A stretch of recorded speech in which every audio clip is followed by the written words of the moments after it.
Pot neck cut చేసినప్పుడు thread బయట side అవపడకుండా లోపలికి ఎలా రావాలో ఇలా నేను చూపిస్తున్న విధంగా చేయండి. బ్లౌజ్ పీసు రైట్ సైడ్ వేసుకొని మెయిన్ క్లాత్ పైన వేసుకొని ఆ రెండింటి మధ్యలో థ్రెడ్ని పెట్టి ఆ థ్రెడ్ పైనకి వెళ్ళి స్టిచ్చింగ్ వేసుకున్నాం అనుకో, ఒక స్టిచ్ అలా వేసుకోవాలి. సేమ్ అదేవిధంగా 2 సైడ్స్ వేసుకోవాలి.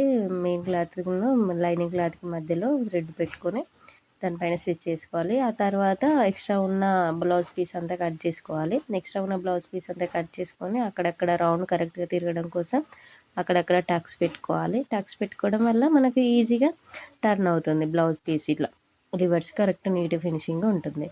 ఆ తర్వాత టక్స్ పెట్టుకున్న తర్వాత డోరిన్స్ అవి ఉంటాయి థ్రెడ్, ఆ థ్రెడ్ని పట్టుకొని బయటికి గుంజితే కదా అయిపోయినట్టు, మంచిగా నీట్గా కనిపిస్తుంది.